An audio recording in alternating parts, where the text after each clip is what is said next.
जय श्री राधे, जय श्री श्याम। मित्रों, मैं आपको आज राधा रानी की महिमा के बारे में बताना चाहूँगा कि राधा रानी की श्री वृंदावन धाम में और श्री कृष्ण जी के लिए राधा जी की क्या भूमिका है। श्रीमद् भागवत महापुराण में सबसे पहले जो अक्षर आता है वो आता है श्री। तो श्री का कुछ लोग कहते हैं कि श्रीमद् भागवत महापुराण में राधा शब्द का बखान नहीं हुआ है। तो राधा शब्द का बखान क्यों नहीं हुआ है और इसमें स्पष्ट रूप से राधा शब्द का बखान क्यों नहीं हुआ है, इसके ऊपर मैं थोड़ा सा अपने वाक्यों को स्पष्ट करना चाहूँगा। श्री सुखदेव जी महाराज और श्री सुखदेव जी महाराज के पिता श्री व्यास जी महाराज राधा रानी के परम भक्त थे।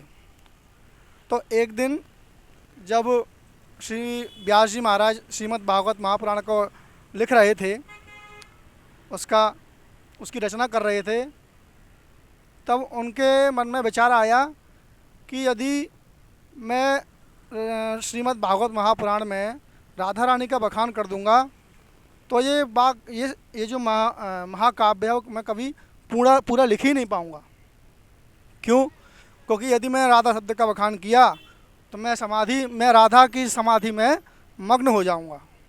इसी कारण भगवान श्री व्यास जी महाराज ने भागवत महापुराण में स्पष्ट रूप से राधा शब्द का कभी बखान नहीं किया।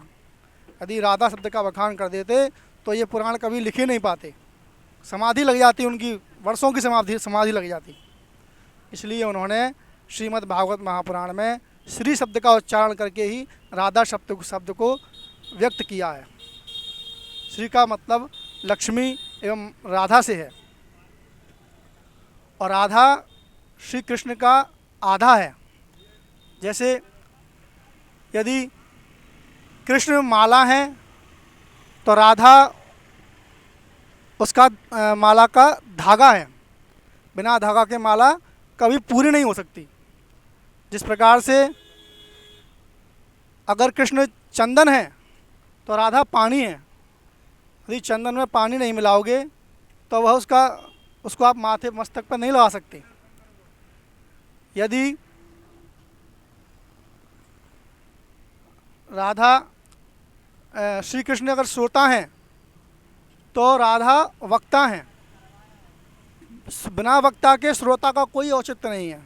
यदि वक्ता सुनने वाला नहीं होगा तो श्रोता का कोई औचित्य नहीं है। इसलिए राधा नाम से ही श्री कृष्ण पूर्ण होते हैं। जब तक कृष्ण के साथ राधा नहीं जोड़ा जाएगा तब तक कृष्ण का नाम पूर्ण नहीं हो सकता।